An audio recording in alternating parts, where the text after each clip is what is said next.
बिहार की राजनीति कब करवट ले ले कुछ कहा नहीं जा सकता है। अब देखिए, प्रशांत किशोर के तरफ से इफ्तार पार्टी का आयोजन किया गया था। इस इफ्तार पार्टी में जदयू और बीजेपी के कई दिग्गज नेता पहुंचे। नजदीकियां बढ़ती हुई दिखाई दी और खास करके जदयू के करीबी मंत्री हैं, नीतीश कुमार के बेहद करीबी हैं अल्पसंख्यक मंत्री जमा खान की तस्वीरें जो एक निकल कर आई है, वो देखिए कि किस तरीके से जमा खान प्रशांत किशोर के बगल में बैठकर इफ्तार पार्टी का मजा ले रहे हैं।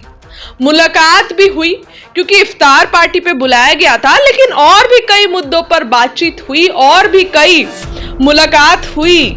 अब मुलाकात में देखिए, जदयू की नजदीकियां प्रशांत किशोर से बढ़ रही है। जिस तरीके से ये लोग प्रशांत किशोर को दलाल बताते हैं, पैसे लेकर भविष्यवाणी करने वाला आदमी बताते हैं, वही प्रशांत किशोर के साथ जदयू के कद्दावर नेता जमा खान इफ्तार पार्टी ले रहे हैं। मुलाकात भी हुई और कई मुद्दों पर बात भी हुई, लेकिन इससे अब संभावनाएं कुछ और हैं। बिहार की राजनीति में कुछ भी असंभव नहीं है। नीतीश कुमार रात में कहते हैं अमित शाह से कि सब कुछ ठीक है और अगले दिन फिर से आरजेडी में शामिल हो जाते हैं, पलट जाते हैं। तो बिहार की राजनीति को अगर मापना मुश्किल है, क्योंकि बिहार की राजनीति का तापमान हमेशा बढ़ा रहता है और जो चीज नहीं होने वाली रहती है वो हो जाता है। लेकिन देखिए, जदयू और प्रशांत किशोर की मुलाकात के कई मायने हैं, चर्चे बहुत सारे हैं कि आखिर प्रशांत किशोर से इतने खुश मिलजुल कर क्यों जमा खान की तस्वीर, इसकी चर्चाएं भी हो रही है कि प्रशांत किशोर के साथ जदयू के कई बड़े दिग्गज नेता और बीजेपी के भी कई लोग इफ्तार पार्टी में शामिल हुए। पूछने पे तो वो ये बोल रहे हैं कि इफ्तार पार्टी थी तो जाएंगे ही। अब देखिए, इफ्तार पार्टी पे कोई न्योता देता है तो जाना तो बनता है, लेकिन इस तरीके की नजदीकियां दिखाई दी। राजनीति में ये तो कहा जाता है कि कोई किसी का दुश्मन और दोस्त नहीं होता है, काम पड़ने पर परिस्थितियां बदल जाती हैं। अब बिल्कुल वैसा ही लग रहा है। जमा खान से मुलाकात करते हैं प्रशांत किशोर, इफ्तार पार्टी में बुलाते और माहौल पूरा बन जाता है। अब देखिए, कुछ भी हो सकता है। बिहार विधानसभा चुनाव से पहले, चुनाव में अभी 8 से 9 महीने का समय है। अगर इसमें अपना दल छोड़ के प्रशांत किशोर के दल में चले जाए तो इसमें आश्चर्य करने की बात नहीं है, क्योंकि प्रशांत किशोर के दरवाजे तो खुले हुए हैं। कोई दिल जले को अगर अपनी पार्टी से टिकट नहीं मिलता है मनचाहा, तो वो बेशक प्रशांत किशोर की पार्टी में जा सकते हैं।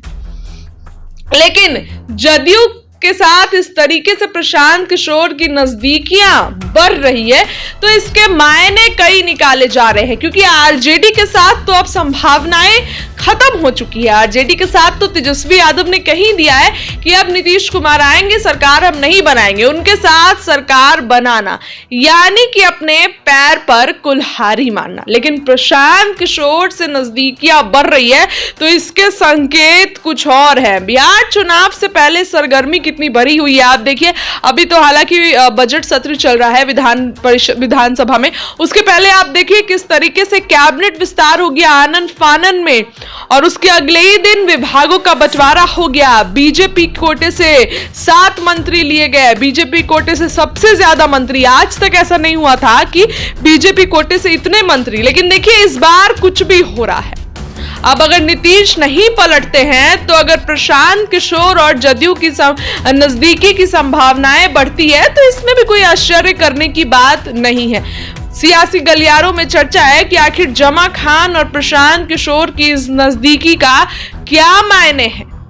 प्रशांत किशोर कभी जदयू में हुआ करते थे और जदयू की रणनीति प्रशांत किशोर अच्छे से जानते हैं। रणनीतिकार से नेता बने हैं, लेकिन रणनीति तो बनाते ही रहे हैं सभी दल के लिए और जदयू में भी रहे हैं। तो जमा खान की इस तरीके से और जदयू के बड़े नेता की नजदीकियां प्रशांत किशोर से क्या दावा करती है? क्या बिहार की राजनीति करवट ले सकती है? क्या बिहार की राजनीति में एक बार फिर तूफान आएगा? इन सभी सवालों के साथ आपको छोड़ के जा रहे हैं। क्या लगता है कमेंट करके बताइए। वीडियो को लाइक करिए, शेयर करिए, कमेंट करिए। बहुत बहुत धन्यवाद।